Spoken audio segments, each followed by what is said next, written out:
Thank you for watching another episode of Scandal in Your Life. My name is Scandal, and since you just let me into your life, I'm going to let you into a little bit of mine. Now, today, at the time of this recording, it's 7:42. All right, we're going to be talking about the missing sub that's supposed to be exploring the Titanic, and around a little after 7, it's supposed to be running out of oxygen. So, hopefully, they're alive. A lot of people, cracking jokes saying, it is what it is. That's what happens. What they're doing down there. They're explorers. But I don't want to just talk about that. What I want to talk about, two of the crew members that are on there. I want to talk about the 58-year-old billionaire Hamish Harding, right? I want to talk about him. And I'm going to talk about Shazda Dawood, the other gentleman. I believe he's 48 years old. He's on there with his 19-year-old son. Okay, so now, this is my own little conspiracy theory because sometimes things add up too great and then sometimes they don't.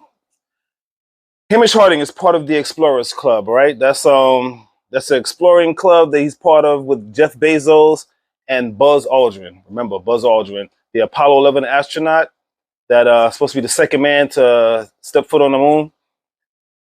Off topic. We have a video of Neil Armstrong stepping off. One small step for man, one giant leap for mankind. Who set up the camera? Did somebody set the camera up and he go back? Anyway, then that would make him the third man, unless Neil did it first and went back upstairs. Anyway, just curious about that. All right. Also, the Apollo 11 mission was also the mission that was supposed to have 3 minutes of radio silence where we didn't hear anything, and reportedly Buzz Aldrin and Neil Armstrong were talking about seeing UFOs out there and all that. This is all speculation. It's all, whatever. It's supposed to be not real. Some people say it's real. Some people say it's not. And we're the thing with Hamish, he's a active guy. He's an explorer. He was actually on he did a suborbital flight back in June 4th, 2022. So he's an action guy. He likes to explore space. He likes to explore. Actually, he went to Antarctica with Buzz Aldrin also. And there's a lot of theories about Antarctica and aliens and such over there. We'll get back to that. So this is Hamish, billionaire explorer in his little sub, this little tiny sub, which I probably, I would like to see the Titanic, but I wouldn't go out my way. We have VR glasses now, so I'm good. I'm not going to go out my way to do that, to see that. I'm just not that interested. If it came across something in front of me and I was in the area, which, in the middle of the ocean, maybe, but to spend $250,000, as a billionaire, though, it's probably nothing. But I'm just not that interested. And Hamish, being the explorer that he is, trekking through the Antarctica and flying into space, even though suborbital space, it's still space. He seems like a type of guy that wants to move around and do things and see things.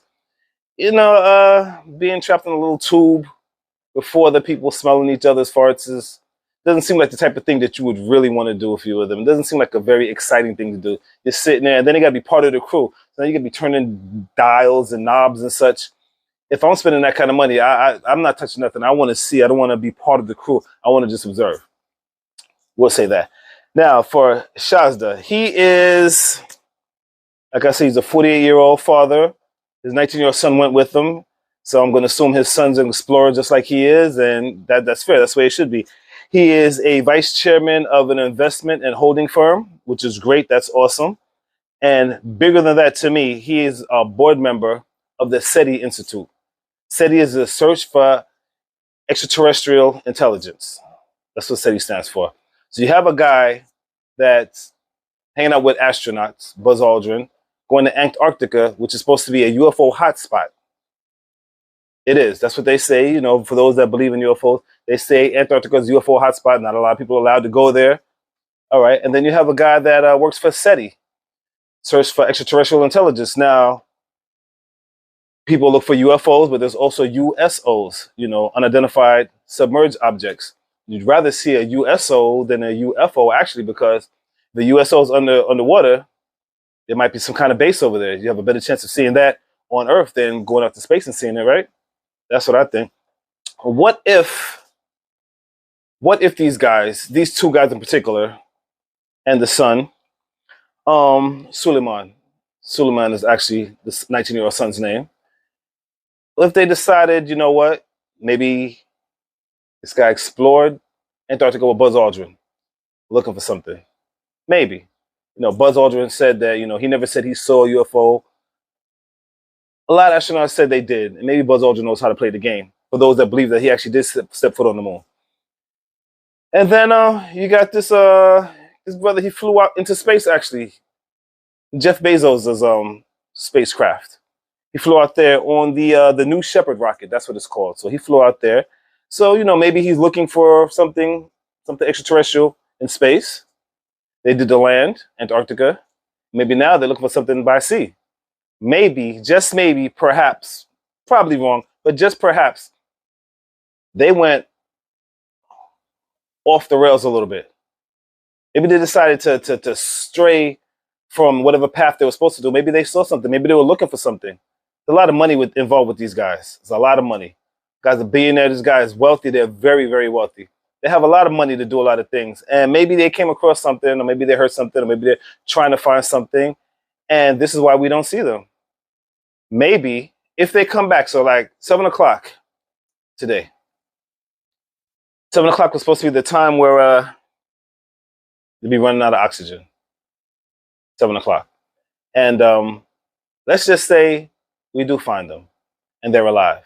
That pretty much proves to me that something happened. If you saw The Abyss, which is one of my favorite movies still to this day, The Abyss, the director's cut of The Abyss, The Abyss is a good movie. If you watch the director's cut, was the extra like 20 minutes, it changes the whole dynamic of the movie. USOs, underground, underwater UFOs, city.